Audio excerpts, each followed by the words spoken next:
The emergency beacon pulsed through the void of space with desperate urgency. Its signal cut through the darkness of the Outer Rim territories, carrying a message that would change the balance of power in the galaxy forever. The transmission originated from the merchant vessel Twilight Horizon, a small cargo ship belonging to the Valix Consortium, one of the oldest trading families in the civilized sectors. Captain Theron stood on the bridge of his dying ship, his forearms trembling as he watched the reactor readings spiral into critical levels. The Valix were a proud species, tall and elegant, with crystalline skin that reflected light in beautiful patterns. But there was nothing beautiful about the terror in Theron's large oval eyes as he watched the pirate fleet closing in on his position. The Krell raiders had ambushed them near the abandoned Nexus Station, a derelict outpost that marked the boundary between lawful space and the lawless frontier. 6 heavy cruisers surrounded the Twilight Horizon, their weapons charged and ready. The Krell were ruthless predators, reptilian creatures with scales as black as the void itself and eyes that glowed with malicious intelligence. Theron had already sent distress calls to the Galactic Coalition, the governing body that supposedly maintained order in this sector. He had waited for 3 standard hours. No response came. The Coalition was stretched thin, fighting border skirmishes with the Dominion forces on the other side of the galaxy.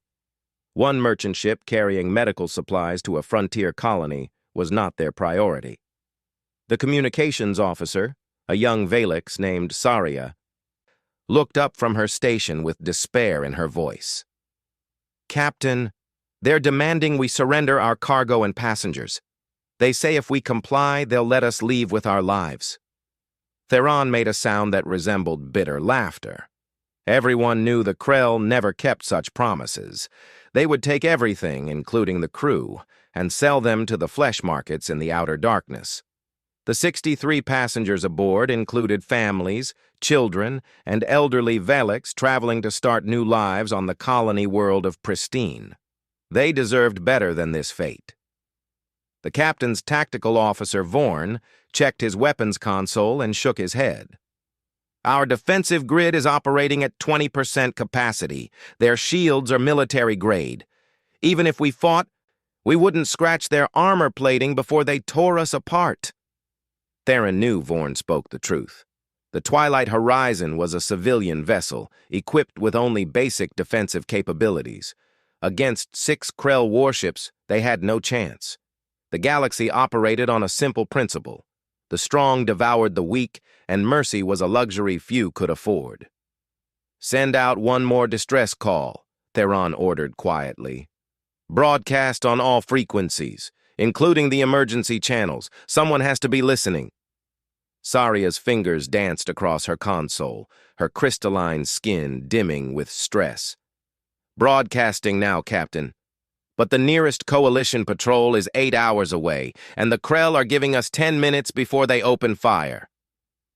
Theron walked to the viewport and stared out at the attacking ships. Their hulls were scarred from countless battles, decorated with the markings of their kills. The lead ship, the Bloodfang, belonged to Commander Zrask, a Krell warlord known throughout the sector for his brutality.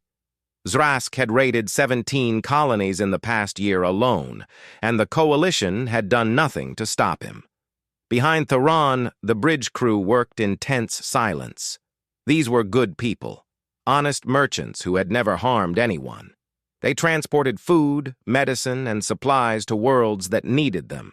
They asked for nothing except fair payment and safe passage. The galaxy had failed them.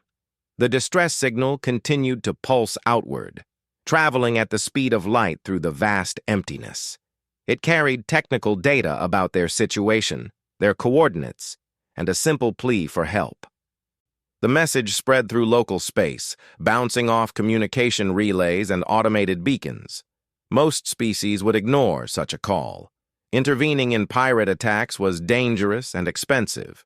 The Galactic Coalition had laws about mutual defense, but those laws were enforced selectively. Powerful species received protection. Weak species like the Valix learned to fend for themselves or perish. What none of them knew was that the distress signal had reached an unusual relay station on the edge of the sector. This particular relay had been installed only 6 months earlier, part of a new network being established by a species that had recently joined the galactic community. The relay automatically forwarded the emergency transmission to a specific destination, tagging it with priority codes that guaranteed immediate attention. The message arrived at Terra Station, humanity's primary military installation in this region of space. The communications technician on duty, a young woman named Chen, almost dismissed it as another minor incident. The galaxy was full of pirates and raiders, but something about the message made her pause. The Valix were peaceful traders who had been among the first to welcome humanity into galactic society. Chen forwarded the distress call to her commanding officer, Commander Sarah Mitchell, who reviewed it quickly. Mitchell had spent 15 years in the Earth Defense Force before volunteering for deep space assignment. She was a pragmatic officer who understood that politics often prevented the coalition from protecting its own citizens. She also understood something that most of the galaxy had not yet learned. Humanity had very different ideas about acceptable behavior. Mitchell pulled up the tactical data from the distress call. 6 Krell raiders against 1 civilian transport. 63 innocent passengers, medical supplies destined for a frontier colony, the Krell giving a 10-minute ultimatum. She checked the chronometer. 7 minutes had passed since the original transmission. The Valix had 3 minutes left. Mitchell opened a secure channel to the Earth battlecruiser Indomitable, currently on patrol 2 light minutes from the reported position. Commander Mitchell to Captain Rodriguez. We have a situation. Captain Rodriguez appeared on the screen, a middle-aged man with gray at his temples and eyes that had seen too much combat. I'm reviewing the distress call now, Commander. Krell raiders, standard ambush pattern. The Galactic Coalition won't respond in time, Mitchell said. And you know what the Krell do to their prisoners? Rodriguez nodded slowly. I do. But we're not coalition military. If we intervene, it could create diplomatic complications. Captain, the Valix were the first species to trade with us when we reached the stars. They shared their navigation charts and taught us about galactic customs. They asked for nothing in return except friendship. Rodriguez studied the tactical display. His ship, the Indomitable, was an Earth battlecruiser, one of the newest additions to humanity's growing fleet. It carried enough firepower to level a small moon, and its crew had trained extensively in combat operations. But engaging in military action without coalition approval could have serious political consequences. Then Rodriguez thought about his daughter, who was 7 years old and living safely on Earth. He thought about the Valix children on that transport, probably terrified, not understanding why the adults couldn't protect them. He thought about the oath he had taken when he joined the Earth Defense Force, to protect the innocent and defend humanity's values wherever humans traveled. Navigation, plot an intercept course, Rodriguez ordered. Maximum burn, engineering, I want every reactor at full capacity. Weapons, start charging all primary systems. His executive officer, Commander Jackson, looked surprised. Sir, if we engage without coalition authorization, there could be a formal inquiry. Then they can inquire, Rodriguez said calmly. But those people are going to die if we do nothing, and I won't let that happen. Not on my watch. The Indomitable surged forward, its fusion drives burning at maximum output. The human vessel accelerated to speeds that would have surprised most galactic species. Earth's engineers had built their ships to be fast and deadly, drawing on centuries of naval warfare tradition adapted for the stars. On the bridge of the twilight horizon, Captain Theron watched his chronometer count down the final seconds. The Krell had given their ultimatum, and time had expired.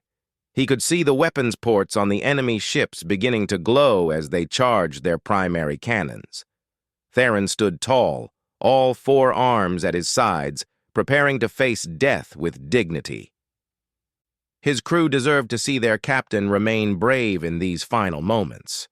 He thought of his family back on the Velix homeworld, hoped they would remember him well, and prepared for the end. Then Saria gasped at her console. "Captain, I'm reading a new contact on sensors. Single vessel, approaching at incredible speed. Signature matches. I don't believe this. It's human." Theron spun toward the view screen. "Human? Are you certain?" "Positive identification, sir. Earth Defense Force battlecruiser, Indomitable class. They're broadcasting a challenge to the Krell fleet on all frequencies." Hope flared in Theron's chest, though he tried to suppress it. Humanity was new to the galaxy, having achieved faster-than-light travel only a decade earlier. They were unknown variables, untested in major conflicts. What could one human ship do against 6 Krell raiders? The answer came seconds later when the Indomitable dropped out of its approach burn and took up position between the Twilight Horizon and the Krell fleet. The human ship was smaller than the Krell cruisers, more compact and streamlined, but there was something predatory about its design, something that suggested it had been built for one purpose only: war. Captain Rodriguez opened a channel to the Krell commander. His voice was calm, almost conversational, but carried an undertone of absolute certainty. "Krell vessels, this is Captain Rodriguez of the Earth battlecruiser Indomitable. You are ordered to withdraw immediately from this sector and cease all hostile actions against the merchant vessel Twilight Horizon." For a moment there was silence. Then Commander Zrask's face appeared on the communication screen, his reptilian features twisted in amusement. "Human, you have no authority in this sector. The Coalition has not responded to this vessel's distress call, which means they have abandoned it. By the laws of salvage, this ship and its cargo belong to whoever claims it." "The Coalition may not have responded," Rodriguez said quietly. "But humanity heard the call, and we're responding. Leave now, while you still can." Zrask's laughter was like rocks grinding together. "Foolish primate, you are one ship. We are 6. Your species is young and weak. You should run back to your little world before you learn why the Krell are feared throughout the galaxy." Rodriguez smiled, though there was no humor in it. "Commander Zrask, let me tell you something about humans. We come from a death world. Our planet tried to kill us for millions of years with predators, diseases, disasters, and 1,000 other dangers. We not only survived, we conquered our entire world. We climbed to the top of the food chain on a planet where almost everything wanted to eat us." "More human arrogance," Zrask sneered. "You think your primitive planet makes you special? Many species evolved on dangerous worlds." "Perhaps," Rodriguez acknowledged. "But here's the difference. When humans see innocent people in danger, when we hear a distress call from someone who needs help, we don't calculate the odds or check with our politicians or worry about diplomatic consequences. We just act. It's not in our nature to abandon those who need us." "Then you will die with them," Zrask said flatly. "Final warning, human. Leave now, or be destroyed." Rodriguez looked at his tactical officer. "Lieutenant Chen, do we have firing solutions on all 6 targets?" "Affirmative, Captain. All weapons locked and ready." "Captain," Zrask said, his voice dripping with condescension, "you cannot possibly believe you can defeat 6 warships with 1 cruiser. Your primitive weapons cannot even penetrate our shields." "You're probably right," Rodriguez admitted. "About the shields, I mean. Fortunately, we humans learned a long time ago that when shields are a problem, you simply need to hit them harder." He made a cutting gesture. "Fire!" The Indomitable unleashed its full arsenal in a synchronized barrage that lit up the darkness of space like a newborn star. The weapon systems aboard the Indomitable represented the culmination of human warfare technology adapted for space combat. Railguns accelerated tungsten penetrators to a significant fraction of light speed. Missile batteries launched smart munitions that could adjust their trajectories mid-flight. And the main spinal cannon, a particle beam weapon that ran the length of the ship, delivered concentrated energy that could vaporize armor plating. Commander Zrask had less than 2 seconds to realize his mistake before the first salvo struck his fleet. The Krell shields, designed to absorb and disperse energy weapons used by most galactic species, performed exactly as intended against the Indomitable's lasers and particle beams. They glowed brilliantly as they channeled the energy away from the hull, just as Zrask had expected. But the shields had not been designed for kinetic weapons traveling at relativistic velocities. The first railgun round struck the Bloodfang's forward shield at nearly 30% light speed, carrying kinetic energy equivalent to a small nuclear weapon. The shield tried to deflect the projectile, managed to slow it slightly, and then collapsed completely under the impossible stress. The tungsten penetrator continued through the Bloodfang's armor like it was tissue paper, punching a hole through 3 decks before exiting out the rear of the ship. The hypersonic passage created a shock wave that ruptured bulkheads and shredded internal systems. Secondary explosions rippled through the wounded vessel as power conduits overloaded and ammunition storage compartments detonated. The other 5 Krell ships fared no better. The Indomitable's tactical computer had calculated firing solutions that accounted for relative velocities, evasive maneuvers, and shield geometries. Each ship received a precisely calibrated bombardment designed to cripple rather than destroy. Rodriguez had no desire to commit genocide, but he needed to send an unmistakable message. Within 30 seconds of the first shot, all 6 Krell raiders were disabled. Their shields were down, their weapons offline, and their propulsion systems damaged beyond immediate repair. Several ships were venting atmosphere from hull breaches, and emergency beacons activated automatically as life support systems struggled to maintain habitable conditions. On the bridge of the Twilight Horizon, Captain Theron and his crew watched in absolute shock. The Valix had witnessed naval combat before. They understood the brutal mathematics of firepower and defensive capabilities. What they had just seen should have been impossible. "Did that actually happen?" Vorn whispered, staring at the tactical display. The 6 massive Krell warships that had been moments away from destroying them were now drifting hulks, their threat neutralized so quickly that it seemed unreal. Saria checked her sensor readings 3 times before responding. "Confirmed, sir. All hostile vessels disabled. The human ship suffered 0 damage. I'm reading minimal power signatures from the Krell fleet. They're completely helpless." Captain Rodriguez's voice came through the communication system, calm and professional. "Twilight Horizon, this is Captain Rodriguez. The immediate threat has been neutralized. Are you and your passengers unharmed?" Theron had to clear his throat twice before he could respond. "Captain Rodriguez, we are unharmed. We are in your debt. What you just did, I have never seen anything like it. Just doing our job, Captain Theron. Those Krell ships are disabled but not destroyed. Their crews will survive if they manage their life support properly. I suggest you continue on your course to Pristine Colony while my people secure this area." "Of course, Captain, but please allow me to ask, how did you defeat them so easily?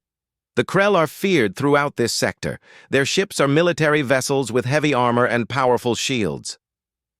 There was a pause before Rodriguez responded, and Theron thought he heard a hint of sadness in the human's voice. "Captain, humanity spent thousands of years perfecting the art of killing each other. We fought wars that claimed millions of lives. We built weapons that could destroy our entire civilization. When we finally achieved peace and reached for the stars, we didn't forget those lessons. We just hoped we'd never need to use them again." "Then why did you help us? The Coalition abandoned our distress call. You had no obligation to intervene." "On Earth, we have a saying. The only thing necessary for evil to triumph is for good people to do nothing. The Valix were kind to us when we first entered galactic society. You treated us as equals when others saw us as primitives. Humanity remembers its friends, Captain Theron, and we protect those who can't protect themselves." Theron felt his crystalline skin shimmer with emotion. "Then humanity has earned the eternal gratitude of the Valix people. If there is ever anything we can do to repay this debt, you need only ask." "No debt necessary, Captain. Just get those medical supplies to Pristine Colony. Those people are counting on you. Safe travels, Twilight Horizon." As the Valix merchant ship resumed its journey, its crew and passengers gathered in the common areas to celebrate their miraculous survival. Children who had been crying in terror now laughed with relief. Families embraced each other, grateful for another day of life. And everyone spoke in awed whispers about the human ship that had appeared from nowhere to save them. Aboard the Indomitable, Captain Rodriguez was already composing his report to Earth Command. He knew there would be questions, possibly even a formal inquiry. The Galactic Coalition had strict protocols about military intervention, and he had violated several of them by engaging without authorization. But Rodriguez felt no regret. He had saved 63 innocent lives, and that was worth whatever bureaucratic headaches followed. Commander Jackson approached with a concerned expression. "Captain, I'm reading multiple new contacts entering the system. 6 vessels, heavy cruiser class, broadcasting Krell identification codes." Rodriguez studied the tactical display. The new ships were larger than the raiders, military vessels rather than pirate craft. "Battle stations. All personnel to combat positions, but hold fire unless they engage first." The Krell military vessels approached cautiously, their weapons charged but not locked on. The lead ship transmitted a communication request, and Rodriguez accepted it. A Krell officer appeared on the screen, older than Zrask, with scars that suggested extensive combat experience. "Human vessel, I am Fleet Commander Rathak of the Krell Defense Force. We received reports of an engagement in this sector involving our ships." "Those ships were pirates attacking a civilian transport," Rodriguez explained. "I disabled them to prevent them from harming innocent people. The crews are alive and can be recovered." Rathak studied Rodriguez for a long moment. "We have been hunting Commander Zrask for 3 standard years. He was a disgrace to our people, a criminal who preyed on the weak. The Galactic Coalition refused to authorize military action because he operated in disputed space." "I see. So you're here to... what? Arrest him?" "We are here to thank you, Captain Rodriguez.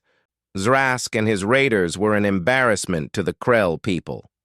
They made all of our species look like savage predators. You have done us a service by stopping them." Rodriguez relaxed slightly. "Fleet Commander, I hope this incident won't create diplomatic problems between our species." Rathak showed his teeth in what might have been a smile. "Captain, the Krell respect strength. You demonstrated strength today. You also demonstrated honor by disabling rather than destroying these vessels, giving their crews a chance to survive. These are qualities the Krell admire." "I'm glad to hear that, Commander. Will you take custody of the raiders?" "We will. Our recovery teams will board their vessels and arrest all personnel. They will face Krell justice for their crimes." Rathak paused, his expression becoming more serious. "Captain, may I offer you some advice from one warrior to another?" "Of course." "Word of what happened here today will spread quickly throughout the galaxy. You have announced humanity's presence in a very dramatic fashion. There are species who will see this as a threat, who will fear your power and seek to limit it before you become too strong." Rodriguez nodded slowly. "I appreciate the warning, Commander. The galaxy operates on a simple principle, Captain. The strong dominate the weak, and mercy is seen as weakness. But you showed mercy today while also demonstrating overwhelming power. This confuses many species. They will not understand your motivations." "Perhaps they need to learn," Rodriguez suggested. "The galaxy could benefit from a different perspective." Rathak's eyes gleamed with something that might have been respect. Perhaps it could? Farewell, Captain Rodriguez. I suspect we will meet again. The Krell military vessels moved to secure the disabled raiders, and Rodriguez ordered his ship to return to Terra Station. As the Indomitable jumped to faster-than-light travel, its crew began to relax from combat readiness. Lieutenant Chen approached the captain with a concerned expression. Sir, I'm receiving multiple communication requests from Coalition officials. They want explanations for our intervention. Tell them I'll submit a full report through proper channels, Rodriguez said. But right now, I need to brief Earth Command on what happened. The report that traveled back to Earth's military leadership contained detailed accounts of the engagement, tactical data on Krell weapons and defenses, and Rodriguez's assessment of the diplomatic implications. Admiral Williams, the commander of Earth's deep space forces, read it 3 times before calling an emergency meeting of the Joint Chiefs. Ladies and gentlemen, Williams began, Captain Rodriguez has just opened a very interesting door. For the first time since humanity joined the galactic community, we've demonstrated our military capabilities in actual combat, and we did so defending an ally against pirates. General Chen, the head of Earth's ground forces, leaned forward. What's the Coalition's response? Mixed, Williams admitted. Some members are grateful that we stopped the Krell raiders. Others are concerned about humans taking unilateral military action. And a few are recalculating their assumptions about our capabilities. What does intelligence say about galactic military forces? Asked Admiral Petrov. They're advanced in many areas, Williams said, pulling up data displays. Better shields, more efficient power generation, superior faster-than-light drives. But their weapons technology is surprisingly conservative. Most species use energy weapons exclusively, and their kinetic weapons are relatively primitive. Why is that? General Chen asked. Cultural factors mostly. The galactic community has been relatively stable for thousands of years. Wars happen, but they follow established patterns and rules. Nobody has been motivated to develop truly devastating weapons because the existing technology was sufficient for their purposes. Admiral Petrov smiled grimly. But humans spent centuries developing weapons to kill each other as efficiently as possible. We had world wars, nuclear weapons, biological weapons, chemical weapons. We explored every possible way to inflict destruction. Exactly, Williams confirmed. And when we adapted that knowledge for space combat, we created weapon systems that the galaxy hasn't seen before. Railguns operating at relativistic velocities, missile systems with artificial intelligence guidance, directed energy weapons optimized for penetration rather than raw power output. So, what's our next move? General Chen asked. Williams smiled. We make it clear that humanity will respond to distress calls from any species that needs our help. We become the galaxy's protector, whether the Coalition likes it or not. And we show everyone that there's a new way of doing things out here.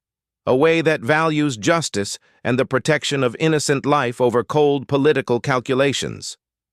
That's going to make us some enemies, Admiral Petrov warned. Probably, Williams agreed, but it will also make us friends.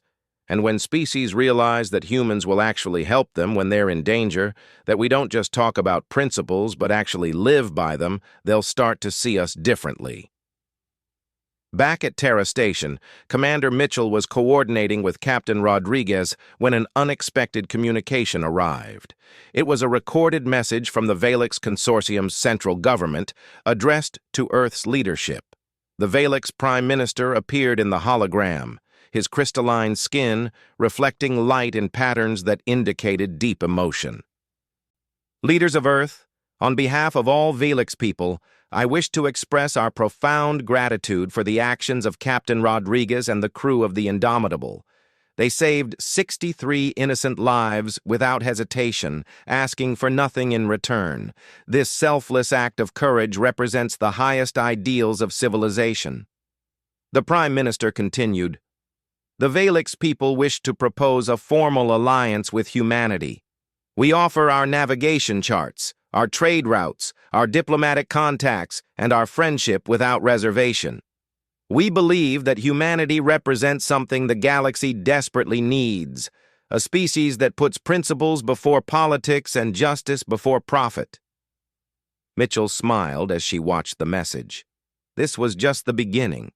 Word of the rescue would spread through every trade route, every spaceport, every colony in the sector. Species that had been bullied and preyed upon for generations would hear about the human ship that appeared in response to a distress call and defeated 6 raiders without hesitation. And they would wonder, if the humans helped the Valix, would they help us too? The answer, Mitchell knew, was yes. Humanity would help anyone who needed it, because that was who they were. They came from a death world where survival required cooperation and mutual aid. They had learned that communities survived when people protected each other, when the strong defended the weak, and when no one was abandoned in their time of need. The galaxy was about to learn that lesson too. 3 months after the incident at Nexus Station, the galaxy had changed in ways that no one had anticipated. The story of the Indomitable's rescue of the Twilight Horizon had spread through every corner of civilized space, carried by traders, diplomats, and news services. The details grew more dramatic with each retelling, but the core truth remained constant. Humanity had responded to a distress call that everyone else had ignored, and they had done so with devastating effectiveness.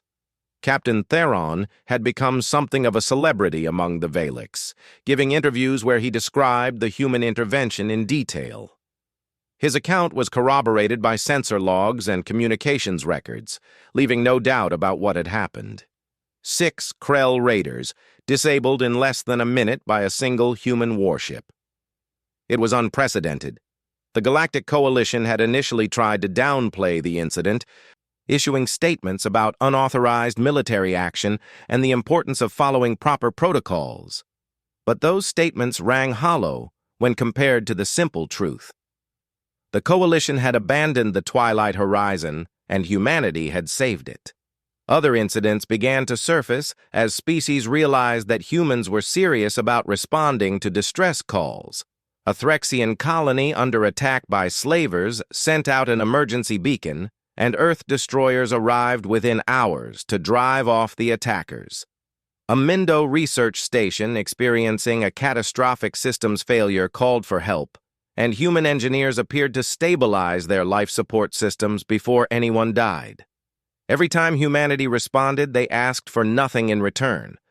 No payment, no political concessions, no territorial claims. They simply helped and then left, offering only a simple phrase that became known throughout the galaxy. "We heard your call." In the council chambers on the Coalition capital world of Centralis, the mood was tense. Representatives from 43 species gathered to discuss what many were calling the human question. Ambassador Kelvin from Earth sat quietly in the human delegation section, watching as various species argued about how to respond to humanity's growing influence. Ambassador Drexus of the Thrun Federation stood to address the council, his multiple eye stalks weaving in patterns of agitation. "The humans are disrupting established protocols. They intervene in situations without authorization, without consultation, without regard for diplomatic consequences. This cannot be allowed to continue." Several species voiced agreement, but others remained silent. Ambassador Kelvin noticed that the Valix delegation was watching him with barely concealed support, and he suspected they were not alone. The council leader, an ancient being from the Etherian collective, raised one crystalline appendage for silence. "Ambassador Kelvin, the Council requests that you address these concerns. Does Earth intend to continue these unilateral interventions?" Kelvin stood, aware that dozens of species were watching him closely. He was a career diplomat who had spent years studying galactic politics and customs, but he had also been born on Earth and understood what drove his species to action. "Council leader, honored ambassadors, let me be direct. Yes, humanity will continue to respond to distress calls from any species that needs our help. This is not negotiable." It is not a political position that can be debated or compromised. It is who we are as a species. Angry voices erupted from several delegations, but Kelvin continued calmly. I understand that this makes many of you uncomfortable. The galaxy has operated under certain assumptions for thousands of years. The strong dominate the weak. Might makes right. Every species looks after its own interests first. These are considered natural laws of civilization. He paused, letting his words sink in. But humanity rejects these assumptions. We come from a world that tried to kill us in every way imaginable, and we survived by taking care of each other. We learned that communities thrive when people help those in need, not because it's profitable or politically advantageous, but because it's right. Ambassador Drexus interrupted angrily. Right? Who defines what is right? You humans presume to lecture the galaxy on morality when you've been spacefaring for barely a decade. Kelvin met his gaze steadily.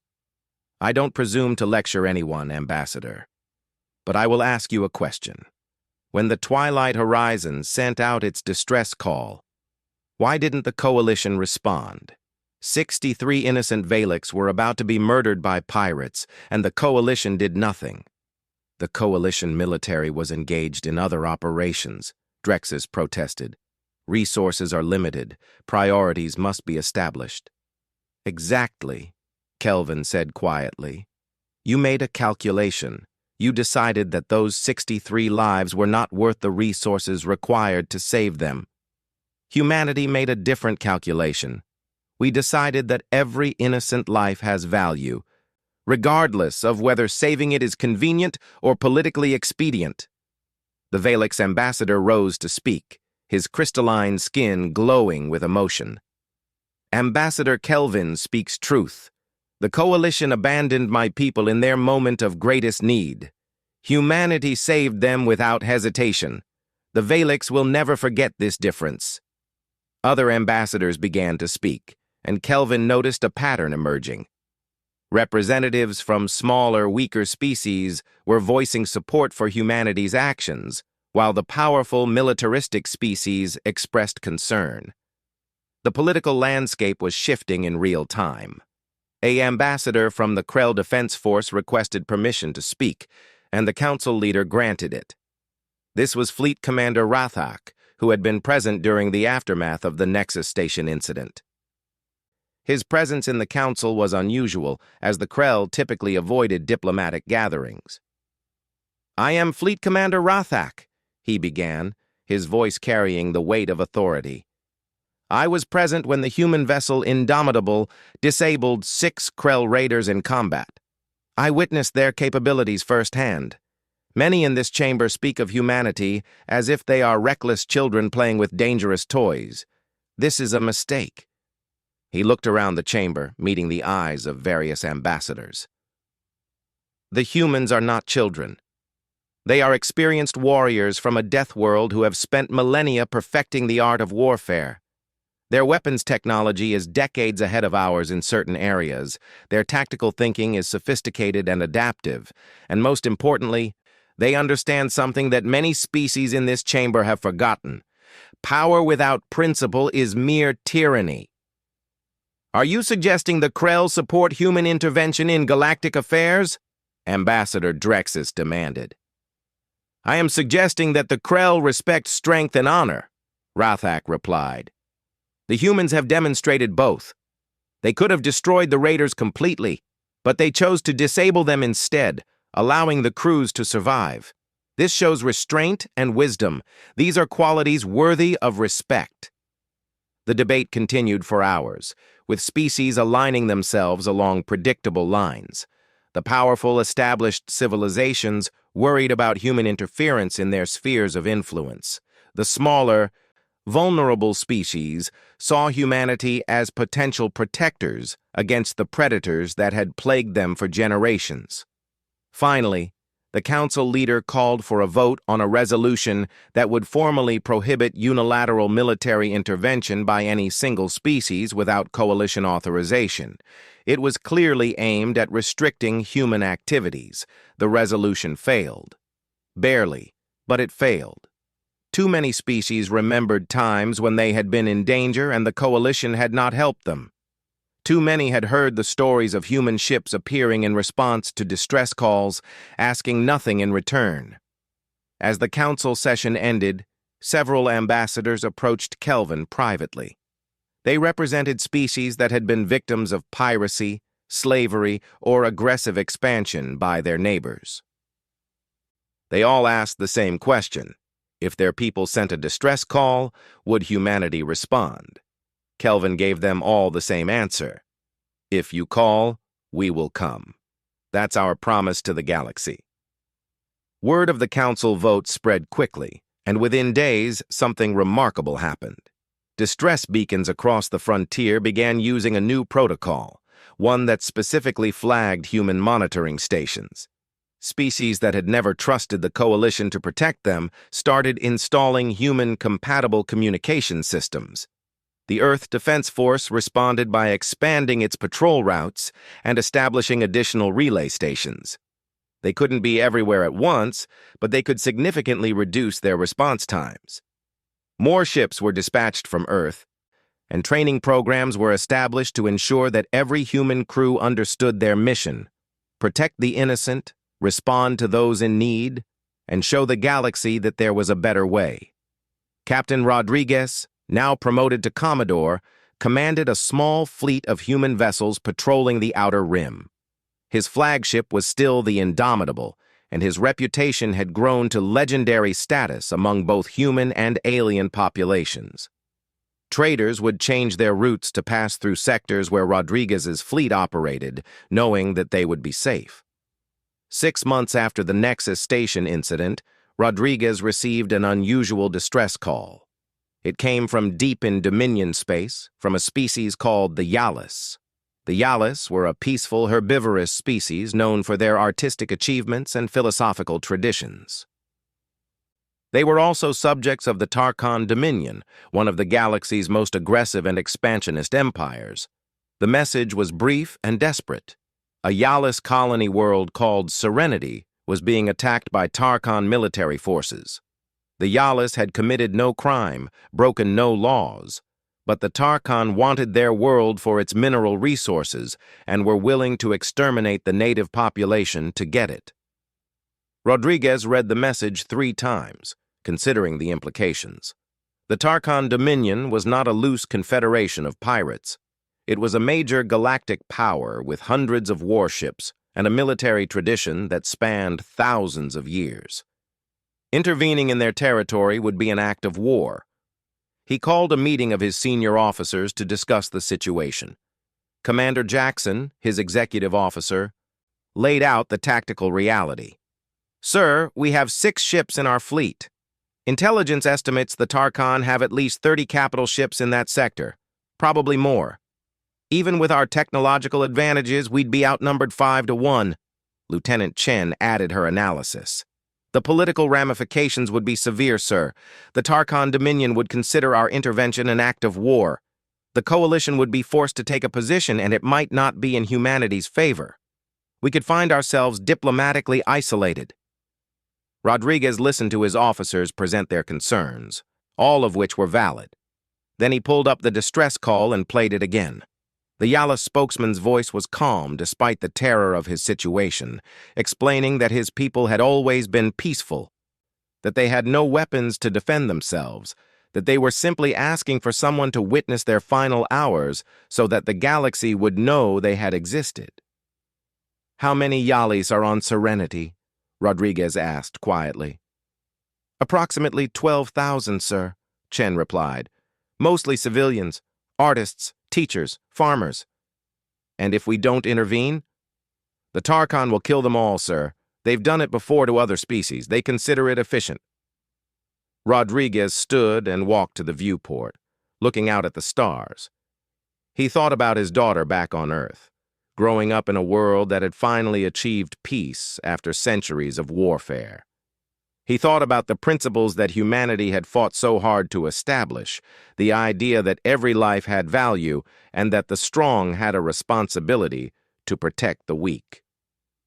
"Commander Jackson?" Plot a course for Serenity. Maximum speed. Send a message to Earth Command informing them of our intentions.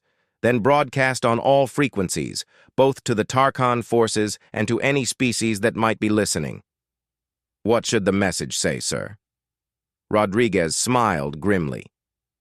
Tell them that humanity heard the distress call from Serenity. Tell them that we are responding. And tell them that any species that threatens innocent life will face the consequences, regardless of their military power or political status. It's time the galaxy learned that humanity doesn't make idle promises. His officers moved to execute his orders, and within minutes the fleet was accelerating toward the Yalis colony. The message broadcast on all frequencies, and its content shocked the galactic community. Humanity was openly challenging the Tarkhan Dominion, one of the most powerful military forces in known space. Aboard the Indomitable, Rodriguez prepared his crew for what would likely be the most significant battle humanity had fought since reaching the stars. He knew the odds were terrible, knew that they might not survive, but he also knew that some things were worth fighting for, regardless of the cost.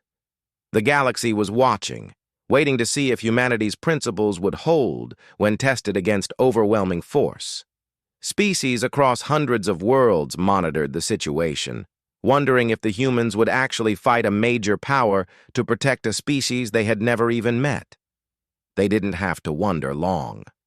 As Rodriguez's fleet approached Serenity, they detected the Tarkhan forces in orbit around the planet. 32 capital ships, exactly as intelligence had predicted, along with numerous support vessels and fighters. The Tarkhan were methodically bombarding the surface, destroying Yalis cities one by one. Rodriguez opened a channel to the Tarkhan commander. Tarkhan forces, this is Commodore Rodriguez of the Earth Defense Force. Cease your attack on Serenity immediately and withdraw from this system. The Tarkhan commander's response was filled with contempt. Human, you have no authority here. This world belongs to the Dominion by right of conquest. Your interference will be reported to your government as an act of war. Let me be clear, Rodriguez said calmly. We don't care about your claims or your threats. The Yalis are innocent people being murdered for resources. That ends now. You have 5 minutes to cease fire and begin withdrawing, or we will force you to leave. The Tarkhan commander laughed. You have 6 ships. We have 32. Your courage is admirable, human, but your strategy is suicide. For the last time, leave now before we add your vessels to the debris field. Rodriguez checked his chronometer. 4 minutes, Commander. I suggest you use them wisely. What the Tarkhan didn't know was that Rodriguez's fleet had not come alone. Earth Command, upon receiving his initial message, had made a decision that would echo through galactic history. They had dispatched every available warship in the sector, along with reinforcements pulled from defensive positions around human colonies. As the 5-minute deadline expired, 67 human vessels dropped out of faster-than-light travel at the edge of the system. Battle cruisers, destroyers, frigates, and support craft, all broadcasting the same message. We heard the call. The Tarkhan force suddenly found themselves outnumbered 2 to 1, facing an enemy whose capabilities they had seriously underestimated. And in that moment, the balance of power in the galaxy shifted forever. Rodriguez's voice carried across every frequency, broadcast to every species monitoring the situation. The Yalis called for help. Humanity answered, "This is our promise to every species in the galaxy. If you are innocent, if you are threatened, if you call for help, we will come. No matter the odds, no matter the cost, we will come. This is who we are. This is what humanity stands for." The Tarkhan commander, faced with overwhelming force, made the only rational decision. He ordered his fleet to withdraw, and the bombardment of Serenity ceased. As human ships moved into orbit to provide humanitarian aid to the Yalis survivors, news of the confrontation spread across the galaxy at the speed of light. Humanity had backed up their words with action, demonstrating that their promises were not empty rhetoric. The message was clear. There was a new power in the galaxy, one that played by different rules, and every species, from the smallest colony to the largest empire, would have to decide how to respond to this reality.